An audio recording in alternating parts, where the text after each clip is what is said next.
إن أعجبك الفيديو لا تنسى الإعجاب والاشتراك في القناة. بسم الله الرحمن الرحيم.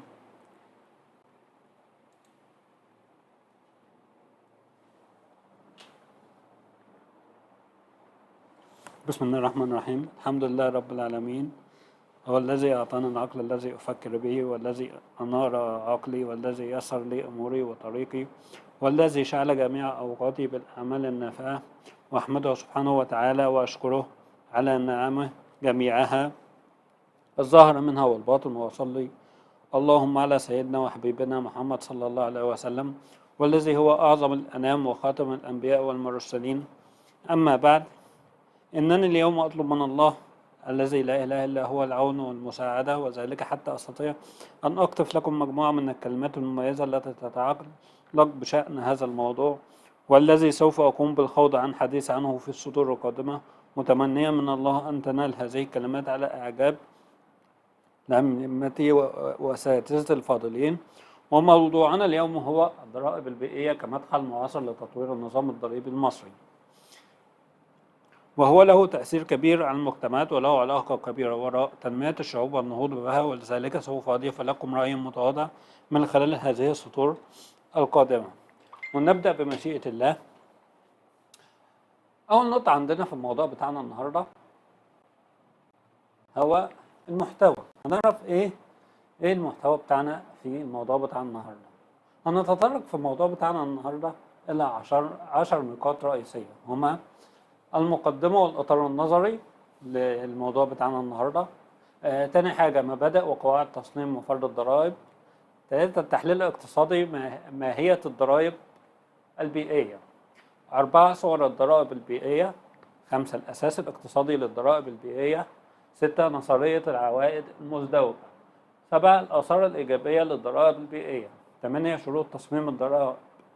9 تقييم العوائد البيئية. 10 دي آخر نقطة، مدى جدوى الضرائب البيئية للنظام الضريبي المصري. ونبدأ بإذن الله مع أول موضوع وهو المقدمة. ظهرت في العقود الأخيرة ضرائب ذات الصلة بالبيئة، عرفت بالضرائب البيئية. الضرائب البيئية دي استهدفت عندنا إيه؟ أول حاجة إن أنا بكافح التلوث وحسن نوعية البيئة، وكشفت عندنا الضرائب البيئية عند تطبيقها سمتين هامتين. أول سمة إن أحسن تصميمها قد تكون أكثر فعالية وأقل تشويها للنشاط الاقتصادي من غيرها من الصور الأخرى للضرائب. والثانية إنها كانت أكثر كفاءة في تحسين نوعية البيئة مقارنة بالعديد من الإجراءات والمعايير ونظم التحكم البيئية الأخرى. وأشارت الدراسات الاقتصادية إلى عدة ضرائب بيئية باعتبارها ضرائب منخفضة التكلفة، مرونة وديناميكية، يمكن إن هي تحقق إيرادات هامة ضمن النظام الضريبي بتاعنا، وتسهم إيجابيا في عملية توزيع الدخل، وبتقوم برضو بالتخلص من مشكلة الآثار الاقتصادية الخارجية، وتعمل نموذج لانطباق فكرة العوائد المزدوجة. وهنعرف ده في موضوع النهاردة إيه هي العوائد المزدوجة. وهي فكرة تشير إلى فعالية الضرائب البيئية كأداة قادرة على خفض التلوث من ناحية، وقادرة من ناحية أخرى على تحقيق نتائج اقتصادية وإيجابية تتعلق بعدالة توزيع الدخل وكفاءة تخصيص الموارد والنمو الاقتصادي. وبتشمل ما يلي. أول حاجة الهدف الرئيسي للضرائب. إيه هو الهدف الرئيسي للضرائب؟ الهدف الرئيسي للضرائب هو توفير الموارد المالية اللازمة لقيام الدولة بوظائفها. إيه هي؟ عشان نعرف الهدف الرئيسي لازم نعرف إيه هي وظائف الدولة دي. إن الدولة دي بتفرض الضرائب عشان تغطي نفقاتها العامة، وبتعتمد النظم الضريبية المختلفة لتحقيق هذا الهدف على 3 أنواع أساسية من الضرائب. هي إيه؟ الضرائب على الدخل المكتسب من العمل، والضرائب على أرباح رأس المال، والضرائب على الإنفاق، بالإضافة إلى ضرائب محدودة على الثروة. وتطورت أهداف الضرائب في ظل تطور الفكر الاقتصادي والتطورات الاقتصادية المختلفة، فأصبحت الضرائب تستهدف بالإضافة إلى الهدف المالي طبعا التدخل في الحياة الاقتصادية والاجتماعية وتوجيه مسار الأنشطة الاقتصادية. ده الإطار النظري بتاعنا. تاني موضوع مبادئ وقواعد الواجب اتباعها عند فرض أو تصميم الضرائب. عندنا آدم سميث هو أول من ناقش المبادئ أو القواعد اللي الواجب اتباعها عند فرض أو تصميم الضرائب في كتابه، ويعني هو عمل كتاب اسمه ثروة الأمم، ماشي، وتطرق في هذا الكتاب إلى المبادئ والقواعد الواجب اتباعها، ماشي، وحددها في 4 مبادئ، هي مبدأ العدالة، ومبدأ اليقين، ومبدأ الملائمة في التحصيل، ومبدأ الكفاءة والاقتصاد في نفقات التحصيل. واتطورت القواعد ديت والمبادئ الضرائب والنظام الضريبي على أيدي اقتصاديين، يعني في اقتصاديين جم بعد كده طوروا القواعد والمبادئ دي. ويشير اندراوس إلى أن الأدب الاقتصادي قد استقر على أن النظام الضريبي الجيد لابد أن يقوم على 6 مبادئ، هي إيه؟ أول حاجة مبدأ وفرة الحصيلة، 2 مبدأ الكفاءة، 3 مبدأ العدالة، 4 مبدأ المرونة، 5 مبدأ البساطة الإدارية، 6 مبدأ القدرة على تغيير الأنماط السلوكية الاستهلاكية أو الإنتاجية، 7 مبدأ الاستقرار اللي هي استقرار حصيلة الضرائب.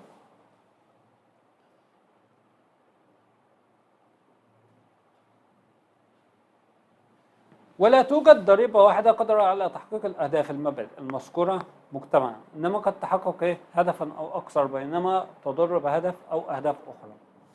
يعني ما فيش عندنا ضريبة واحدة بتحقق الأهداف دي اللي هي المبادئ اللي احنا ذكرناها منذ قليل، إنما بتحقق هدف أو أكثر بس بتضر بأهداف تانية. زي عندنا مثلا بتكون ضرائب الدخل على العمل جيدة، الأغرار، الاستقرار والعدالة، بس هي بتأثر سلبا على حوافز العمل وكذلك على الادخار. تتمتع الضرائب على الإنفاق بالكفاءة والبساطة والوضوح والقدرة على توجيه السلوك الاقتصادي، إلا أنها عادة ما تكون تنازلية تضر بهدف العدالة.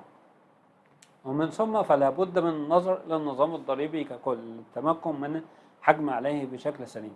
يعني إيه؟ يعني إن أنا لازم أبص على النظام الضريبي كله وأشوف إيه الثغرات اللي فيه عشان المشرع الضريبي يرجع يحط لي قوانين أو يحط لي في اللوائح التنفيذية الخاصة بمجلس الوزراء عشان تتلاشى الثغرات دي. تمام؟ ودعت الحاجة حديثا إلى ظهور الضرائب البيئية اللي تمثل أداة لتحسين نوعية البيئة ومواجهة التلوث من ناحية، ثم مدخلا جذابا لرفع كفاءة النظم الضريبية من ناحية أخرى. ويرجع السبب الأولي في ظهوره فكرة الضرائب البيئية إلى وجود عدد من الأنشطة الإنتاجية.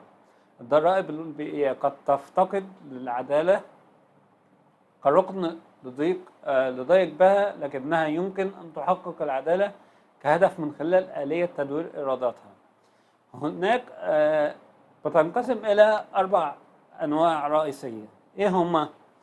إن عندنا هناك اعتقاد بأن الفرائض المالية على التلوث اللي هي الضرائب قد تكون أكثر كفاءة لتحقيق أهداف البيئة، بل إن بعضهم قد ذهب لأبعد من ذلك حين زعموا أن الضرائب البيئية قادرة على تحقيق آثار إيجابية أخرى كتحسين النظام الضريبي من خلال خفض الضرائب المشوهة لتوزيع الموارد وتحسين نمط توزيع الدخل وخفض معدل البطالة.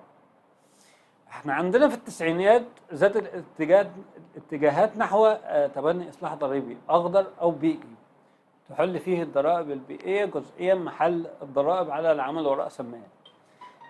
هنا نتوقف قليلا. في حد من المشاهدين هيسألني ايه هي الضريبة الأخضر دي أو الضريبة البيئية؟ الضريبة البيئية ديت بيتم فرضها ماشي للحد من التلوث البيئي الناتج عن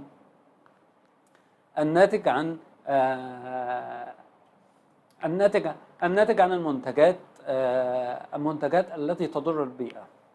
تمام؟ ونستكمل. إصلاح يمكنه أن يحقق مكاسب بيئية ومكاسب اقتصادية في نفس الوقت، وأخذت أعداد متزايدة من دول العالم تتبنى إصلاحات ضريبية بيئية كان من ضمن أهدافها نقل عبء الضرائب من العمل إلى منتجات الطاقة. النقطة الثالثة عندنا في الواقع تتفاوت أهمية الضرائب البيئية داخل النظم الضريبية في دول العالم المختلفة التي طبقت هذا النوع من الضرائب، فقد حققت إيرادات الضرائب البيئية مستويات مرتفعة كنسبة من إجمالي الإيرادات العامة في أغلب دول منظمة التنمية والتعاون الاقتصادي. 4. يمكن القول بشكل عام، احنا هنقول بشكل عام إن في اتجاهات عالميا للتوسع في تطبيق الضرائب البيئية كميا ونوعيا. يعني ايه؟ يعني انا بتوسع في تطبيق الضرائب البيئيه، ماشي، عامه وعلى وجه الخصوص. فقد وسع الاتحاد الاوروبي من فوائد الضرائب البيئيه بتصميم اوعيه ضريبيه جديده مثل الضرائب على انبعاثات ثاني اكسيد الكبريت.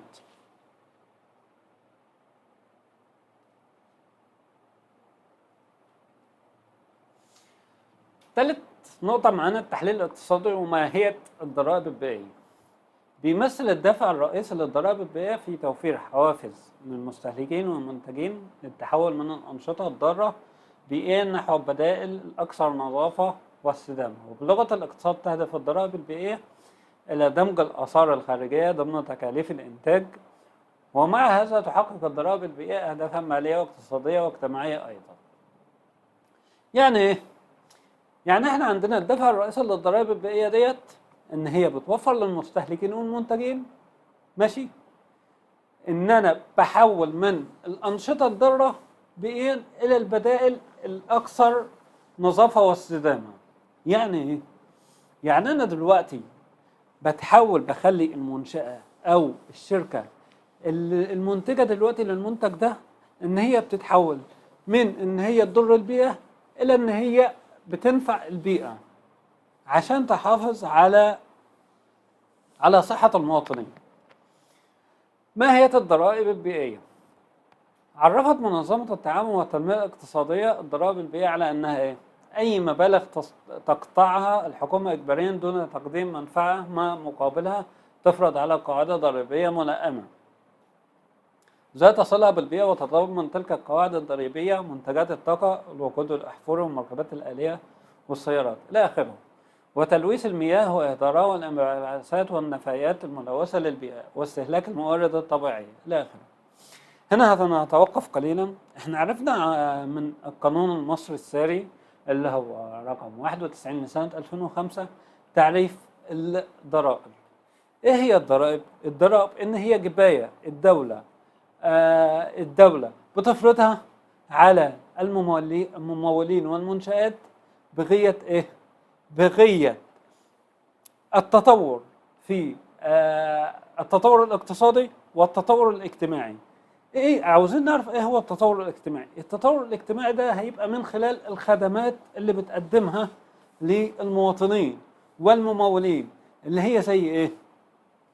زي المياه والكهرباء والخدمات الحكومية، مش لكن هنا ان عندنا الدولة بتفرض مبالغ معينة، ماشي، بيتم استقطاعها اجباريا، بس هي ما بتقدمش منفعة معينة للممولين او المنشآت اللي بيتم استقطاعها منهم، ولكن عشان المبالغ ديت هتقلل بيها الضرر اللي هيعود على البيئة.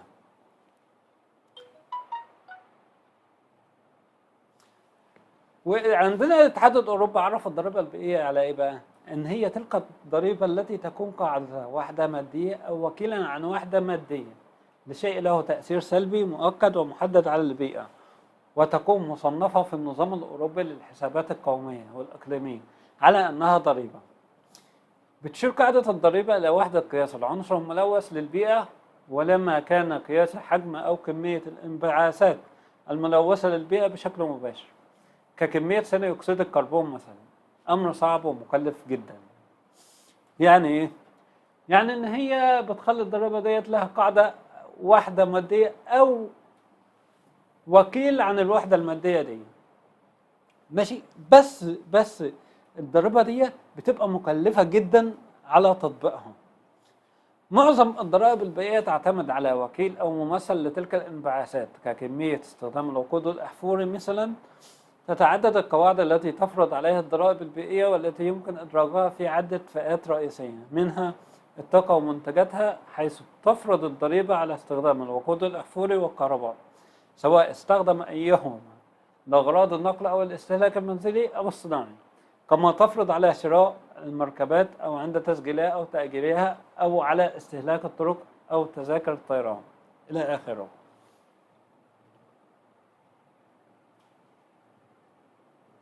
بتنقسم إلى 4 عناصر رئيسية.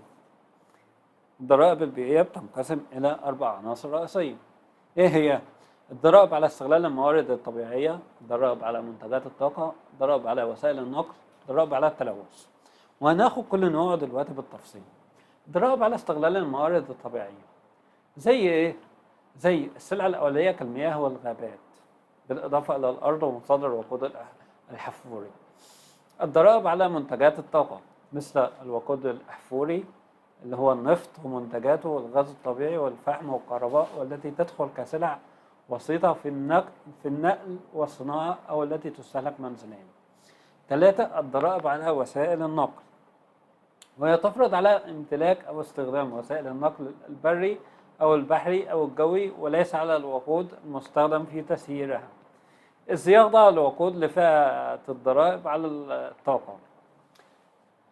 4. الضرائب على التلوث، أي الانبعاثات والمواد التي يتم إطلاقها في البيئة نتيجة الأنشطة المختلفة، مثل الغازات الملوثة للبيئة أو الكمامة أو الضوضاء إلى آخره. ديت صور الضرائب البيئية. الأساس الاقتصادي للضرائب البيئية بتعالج النظرية الاقتصادية. الأساس الاقتصادي للضرائب البيئية من زاويتين. إيه هما الزاويتين دول؟ الزاوية الأولى إن هي باعتبارها ضرائب تصحيحية بتستهدف دمج تكاليف التلوث البيئي ضمن تكاليف الإنتاج، تعبر عن التكلفة الإجمالية الحقيقية للمنتج. أما الزاوية الثانية اعتبارها جزءا من النظام الضريبي تحقق أهداف هذا النظام المختلفة المالية والاقتصادية والاجتماعية، وتأثر على الأهمية النسبية للصور الأخرى من الضرائب.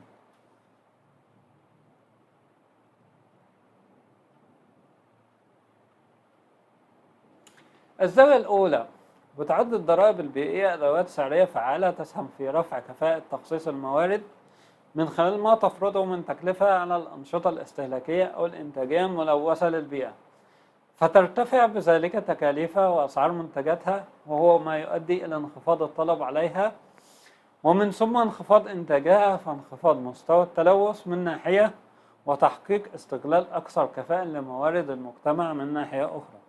ويتكيف المنتجون والمستهلكون مع هذه الضريبة بالتحول نحو المنتجات أو الأنشطة الصديقة للبيئة، لتنمو هذه الأنشطة بمعدل قد يفوق الانخفاض في الأنشطة الملوثة للبيئة. أما الزاوية الثانية فتنظر للضرائب البيئية كجزء من النظام الضريبي يمكن أن يكون بديلا عن جانب من الضرائب الأخرى، ولما كانت الضرائب الأخرى على الدخل أو الإنفاق تتسبب عادة في خلق تشوهات في عملية تخصيص الموارد، مما يؤدي إلى عدم كفاءة القرارات الخاصة بالادخار والاستثمار وعرض العمل.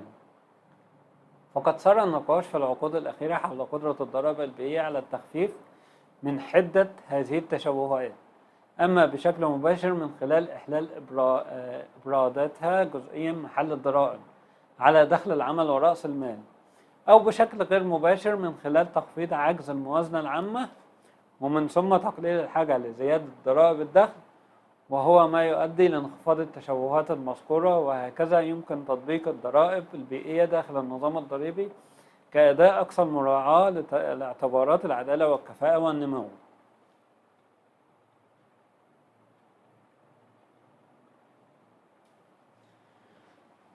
نظرية العوائد المزدوجة. العوائد البيئية سبق القول بأن الضرائب البيئية كأداة مالية تعمل ضمن آليات السوق تؤدي إلى انخفاض حجم الأنشطة الإنتاجية والاستهلاكية الملوثة للبيئة.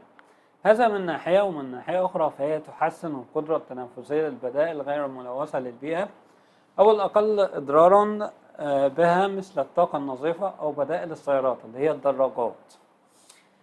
ليه الدراجات؟ لأن الدراجات ديت هي ما بتحتاجش وقود، ماشي؟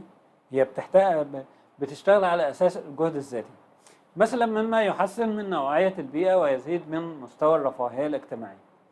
أثبتت دراسات أن الضرائب البيئية هي ضرائب فعالة بيئيا تتمتع بقدرة كبيرة على خفض التلوث أكبر من قدرة الإجراءات الحكومية الأخرى. أثبتت الدراسات أيضا أن خفض التلوث الناتج عن هذه الضرائب يحقق آثارا إيجابية على إنتاج العمل ومن ثم على الناتج المحلي، حيث تشير تلك الدراسات إلى أن خفض التلوث يؤدي إلى زيادة إنتاجية العمل وخفض الفاقد في الناتج المحلي. أن الضرائب البيئية تخلق حافزا قويا للابتكار والتطوير الصديق للبيئة، فنظرا لما تسببه تلك الضرائب من رفع تكلفة الأنشطة الملوثة للبيئة، تجد المنشآت المعنية نشاطها مدفوع لتطوير تكنولوجيا جديدة تعمل على خفض التلوث البيئي أو خفض استهلاك الملوثات، وتؤدي تلك الابتكارات التكنولوجية الجديدة إلى خفض التكلفة التي يتحملها المجتمع لمعالجة الأضرار البيئية في الأجل الطويل، كما تنشر آثارها الإيجابية في كامل الاقتصاد.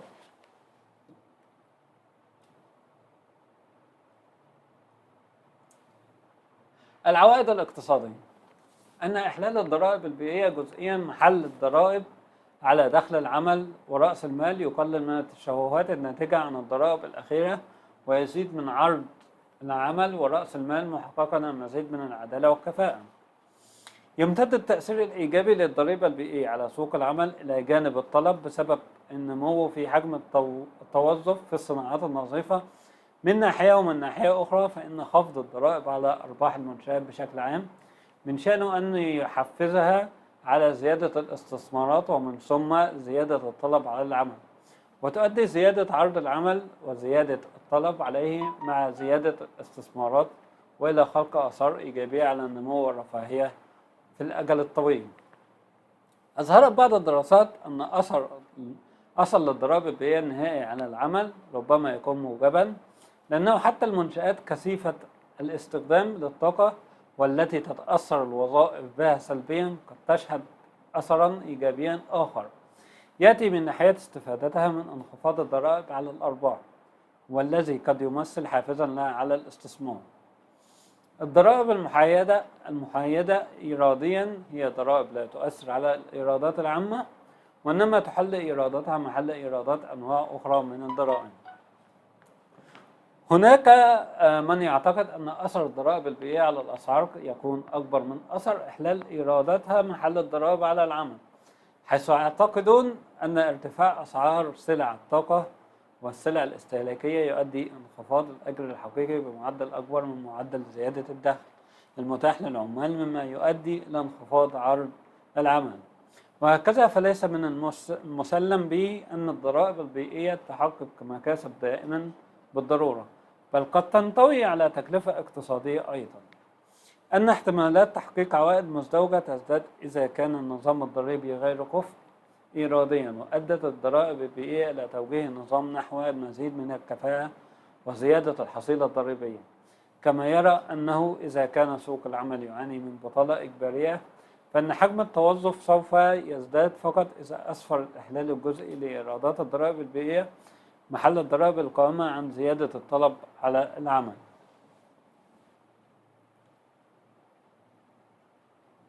الآثار الإيجابية للضرائب البيئية: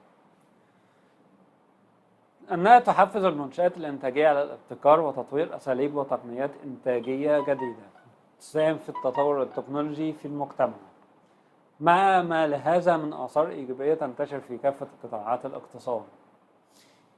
2. يمكن توظيفها لأغراض اقتصادية إذ استخدمت كبديل عن صور أخرى من الضرائب، وهكذا يمكن القول بأن الضرائب البيئية تجد أساسها وتبريرها الاقتصادي في 3 جزئيات أساسية.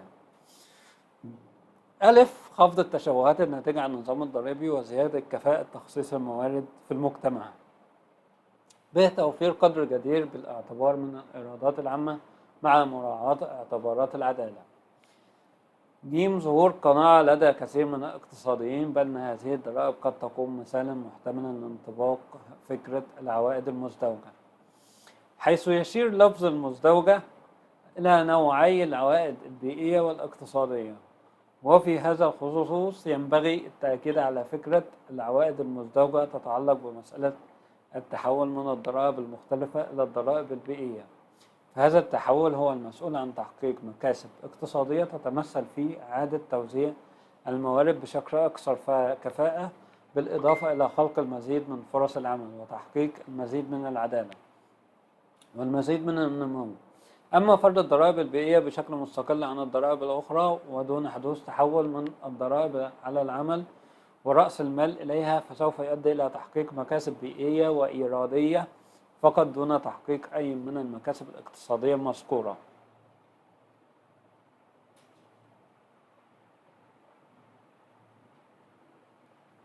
شروط تصميم الضرائب وآليات تنفيذها. من واقع تجارب العديد من الدول مع الضرائب البيئية، حددت بعض الدراسات عدة شروط تجعل هذه الضرائب أداة محتملة لتحقيق العوائد المزدوجة. تتعلق هذه الشروط بكيفية تصميم الضرائب البيئية وآليات تنفيذها، تتمثل فيما يلي. بتتمثل في 6 نقاط. أول نقطة معانا إن تصميم ضريبة محايدة إيراديا تحل إيراداتها محل الضرائب على دخل العمل ورأس المال، لتخلق حافزا أمام العمل والاستثمار. 2. أن تطبق الضريبة بشكل سريع بعد إعلانها. 3. أن تكون شاملة تغطي كل مصادر التلوث في كل الصناعات ذات قاعدة ضريبية واسعة.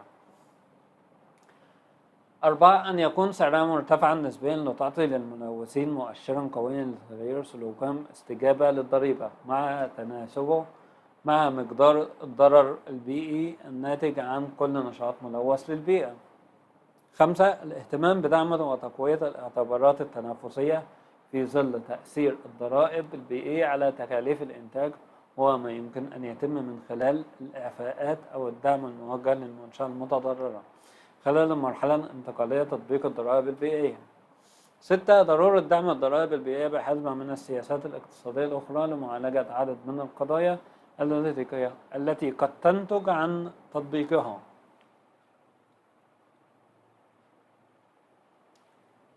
9. تقييم العوائد البيئية. 1. الضرائب البيئية ووفرة الحصيلة. سبق بيان أن نسبة إيرادات الضرائب البيئية إلى إجمالي الإيرادات الضريبية في دول الاتحاد الأوروبي قد تراوحت في المتوسط بين 6% و 8.5% خلال الفترة من 1995 إلى 2019. كما أن دولا مختلفة قد حققت نسبا أعلى من ذلك وصلت إلى 18% في الهند و16% في تركيا. وتجعل هذه النسب من الضرائب البيئية مصدرا محتملا للإيرادات العامة يمكنه أن يساهم بحصة هامة في هذه الإيرادات.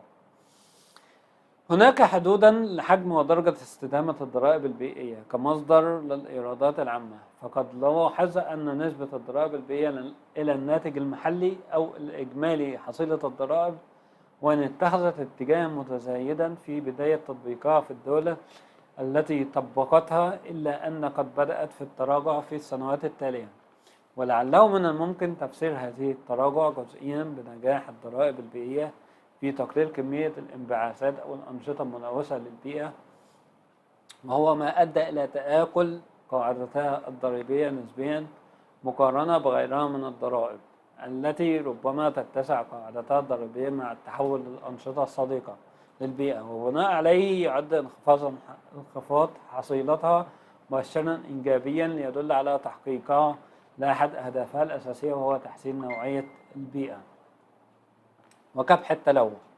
أن ذلك الأثر الإيجابي على البيئة يعد مؤشرا أيضا على أن الضرائب البيئية قد لا تصلح بديلا عن الضرائب على العمل ورأس المال يمكن الاعتماد عليه في الأجل الطويل، وهو ما يدعو للاعتقاد بأن فكرة العوائد المزدوجة قد يقتصر حدوثها على الأجل القصير فقط، حيث أن تعبئ الضرائب البيئية نسبة هامة من الإيرادات الضريبية.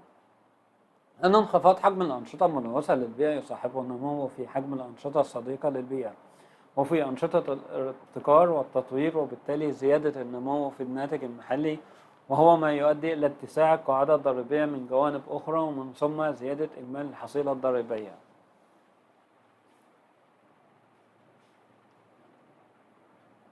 الضرائب البيئية والعدالة. ينظر البحث للعدالة من زاويتين: الأولى هي مدى مراعاة الضريبة لمبدأ القدرة على الدفع، والثانية هي لدورها في إعادة توزيع الدخل. فمن الزاوية الأولى يسود الاعتقاد بأن ضريبة الكربون مثلا هي الضريبة الأكثر شيوعا بين دول العالم مطبقة للضرائب البيئية. هي ضريبة تنازلية غير عادلة لا تراعي مبدأ القدرة على الدفع، حيث تؤدي إلى ارتفاع مباشر في أسعار الطاقة كالكهرباء والغاز الطبيعي والبنزين، وهي سلعة تستنفذ نسبة كبيرة من دخول الأسر الفقيرة مقارنة بالأسر الغنية، مما يعني تحمل الأسر الفقيرة بأعباء نسبية أعلى من أعباء الأسر الغنية. فيزداد التفاوت وعدم العدالة في توزيع الدخول، ويزداد ثقل هذا العبء إذا أخذنا في الاعتبار تأثير ضرائب الطاقة على المستوى العام للأسعار في الاقتصاد، حيث تستخدم كل السلع قدرا من الطاقة كمدخل أساسي في عملية إنتاجها، فترتفع أسعارها أيضا. أما الزاوية الثانية فتتعلق بتأثير ضرائب الكربون على مصادر الدخل. استشير بعض الدراسات إلى أن هذا التأثير يقلل من تنازلية تلك الضرائب، بل تشير دراسات أخرى إلى أنه قد يجعل ضرائب الكربون تصاعدية. فالملاحظ أن تأثير الضرائب البيئية كضريبة الكربون يمتد إلى مصادر الدخل كالأجور وعوائد رأس المال. ورغم أن معظم الدراسات اعتبرت أن عبء ضريبة الكربون يتم نقله كليا للأمام فترتفع أسعار السلع، إلا أن الحقيقة هذه الضريبة يتم نقل عبئه إلى الخلف ليؤثر على عوائد عوامل الإنتاج المستخدمة في إنتاج السلع كثيفة الاستخدام للطاقة. ولما كانت السلع كثيفة الاستخدام للطاقة هي أيضا سلع كثيفة رأس المال، فإن ضريبة الكربون تتسبب في انخفاض الطلب على رأس المال انخفاضا أكبر نسبيا من انخفاض الطلب على العمل، وهو ما يعني انخفاضا في عائد رأس المال أكبر نسبيا من انخفاض في الأجور العمال. ولما كان رأس المال مملوكا في الغالب للأغنياء وكان العمال متلقي الأجور هم الفئة أقل دخلا، فإن النتيجة المذكورة تعني أن الضرائب البيئية قد تحقق انخفاضا في التفاوت بين دخول الفئتين، متوجهة بذلك نحو المزيد من العدالة في توزيع الدخل.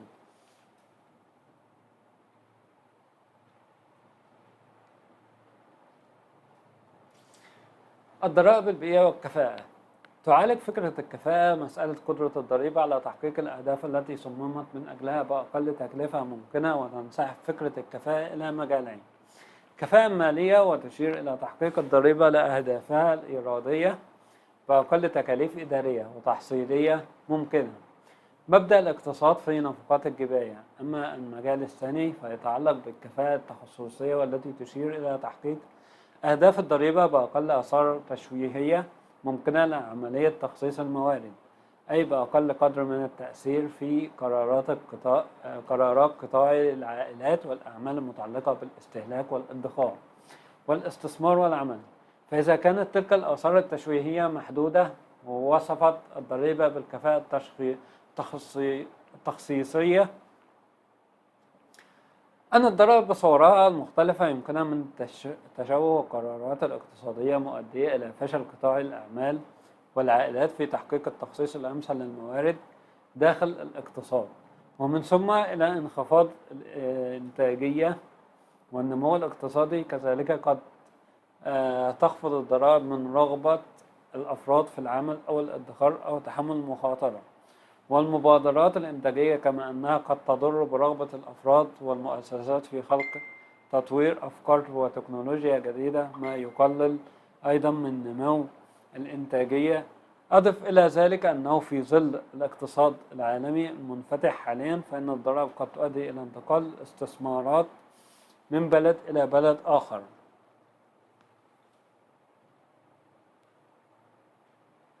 الكفاءة التخصيصية. تشير الدراسات النظرية والتطبيقية إلى أن الضرائب البيئية يمكنها أن تحقق هدفين قد يبدو أن متعارضين من أهداف السياسات الاقتصادية، وهما تحسين نوعية البيئة وحفز النمو، وذلك في حال تصميمها بشكل جيد. فالضرائب البيئية مصممة جيدا تنجح إلى حد كبير في خفض التلوث وتحسين الأوضاع البيئية في المجتمع، كما تنجح في تحسين وتنشيط سوق العمل حيث تزداد فرص العمل، كما تزداد العدالة في توزيع الدخول ويتحسن النمو الاقتصادي.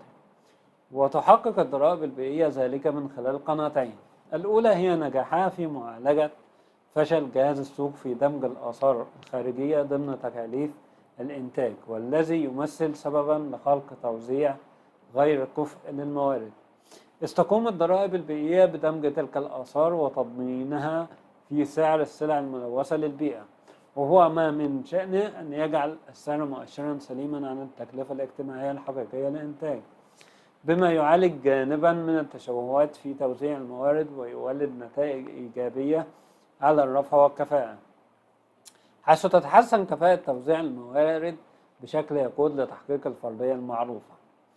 أما القناة الثانية فتتمثل في إحلال الضرائب البيئية جزئيا محل الضرائب على دخل العمل ورأس المال، وهو ما يقلل من التشوهات الناتجة عن تلك الضرائب الأخيرة، ويزيد من عرض العمل ورأس المال، ويرفع من كفاءته. ومن الجدير بالذكر أن قدرة الضرائب البيئية على توليد آثار إيجابية على توزيع الدخل وعلى عملية تخصيص الموارد في المجتمع ليست سمة ذاتية للضرائب البيئية، إلا في الجزء المتعلق بدمج الآثار الخارجية. إما الجزء الآخر من قدرتها على تعزيز الكفاءة والعدالة فتوقف على آلية تدوير إيراداتها ومدى إحلالها محل الضرائب على دخل العمل ورأس المال.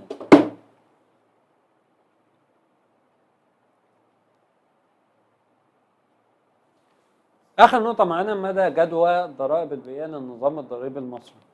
إشكاليات التي يعاني منها النظام الضريبي المصري: 1. ضعف الحصيلة. يعاني النظام الضريبي من ضعف قدرته على تعبئة إيرادات بحجم مناسب لاحتياجات تمويل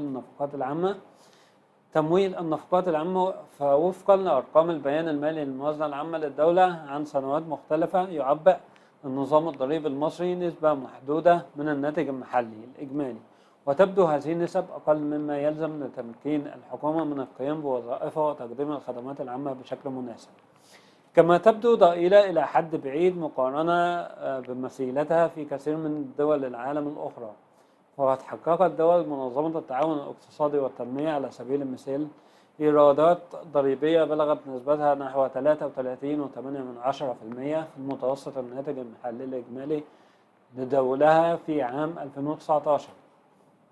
من جانب آخر فقد مثلت الإيرادات الضريبية في عام 2019 نحو 74% من إجمالي الإيرادات العامة في مصر، كما أنها مولت 56% فقط من إجمالي النفقات العامة، وهو ما يعني اضطرار الحكومة للتوسع المستمر في الاقتراض المحلي والأجنبي وإصدار السندات العامة، مع ما لذلك من تداعيات سلبية على أداء الاقتصاد الكلي. تراجع اعتبارات العدالة. في الحقيقة يواجه النظام الضريبي المصري إشكالية جديرة بالاعتبار في هذا الخصوص، إذ تبدو الضرائب على الدخول والأرباح فيه غير قادرة على تحقيق العدالة ومنحازة ضد الفقراء ومحدودي الدخل، رغم أن النظام الضريبي المصري يتبنى التصاعد في ضرائب الدخل، إلا أنه يبدو تصاعديا شكليا يتنافى مع الهدف منه وهو تحقيق العدالة في توزيع العبء الضريبي ومن ثم في توزيع الدخول. ففي أحدث تعديلات قانون الضريبة على الدخل في مصر الصادرة بالقانون رقم 26 لسنة 2020، ويمكن إدراك ضعف جدوى هذا التصاعد وعدم مراعاته لاعتبار العدالة الاجتماعية، خاصة بعد التطورات الاقتصادية الأخيرة في مصر، وذلك لعدة أسباب. منها: ألف، تدني حجم الدخول المعفى من الضريبة 24,000 جنيه سنويا، عبارة عن الإعفاء الشخصي للممول البالغ 9,000 جنيه، بالإضافة للشريحة الأولى الصفرية البالغة 15,000 جنيه. وهذا يعني أن الممول الذي يزيد دخله عن 2000 جنيه شهريا يعتبر من وجهة نظر المشرع المصري مقتدرا ماليا ويجب عليه دفع الضرائب. وفي الحقيقة فإن أصحاب الدخول المتنمية لهذه الشريحة وما بعدها يقعون تحت خطر الفقر العالمي والمحلي. ألغى قانون الضرائب على الدخل رقم 91 لسنة 2005 وتعديلاته اللاحقة الإعفاءات المخصصة لمواجهة الأعباء العائلية. الجريدة الرسمية: إعداد مختلفة، الأمر الذي أضر بشدة بالعدالة الاجتماعية. فالممول الذي يزيد أجره عن 2000 جنيه شهريا مطالب بأن يدفع ضريبة على كل ما زاد عن ذلك المبالغ، سواء كان فردا واحدا أو متزوجا، ولا يعود. أو متزوجا ويعول أي عدد من الأفراد. وهكذا يعامل قانون الضرائب المصري كافة الممولين الطبيعيين نفس المعاملة مهما اختلفت ظروفهم. ولا شك أن ذلك يضر جدا بمدى العدالة الضريبية الرأسية، معاملة الممولين ذوي الظروف المختلفة معاملة ضريبية مختلفة. جاء نطاق الشرائع الأربعة الأولى ضيقا بشكل مبرر إلا الرغبة في تعبئة أكبر قدر من الضرائب على حساب فئة الموظفين، وذلك بإدخال نسبة كبيرة منهم ضمن الشريحة الخامسة الأعلى سعرا والأكثر اتساعا. ده فيما يتعلق بالضرائب على دخول الأشخاص الطبيعيين، يوجد اعتماد مفرط على الضرائب الداخل على المرتبات التي تصيب أصحاب الدخول المحدودة بشكل أساسي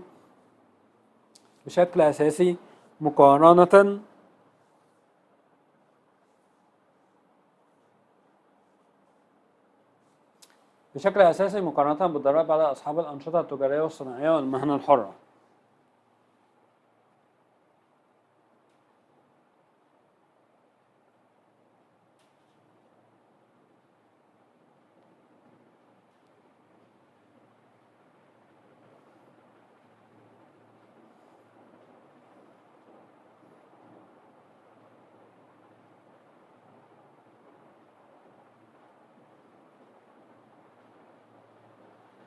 وبكده نكون خلصنا موضوع النهاردة اللي هو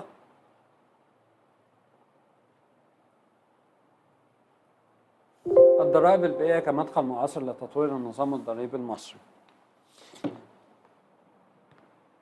وهنا بشكر كل المشاهدين، وأتمنى اللقاء في محاضرة جديدة إن شاء الله. ولو حد استفاد من محاضرة النهاردة يا ريت لايك وشير للفيديو عشان يوصل لكل المشاهدين، عشان يوصل لهم كل معلومة محاسبية جديدة. وأرجو الاشتراك في القناة وتفعيل زر الجرس ليصلكم كل جديد. شكرا جزيلا.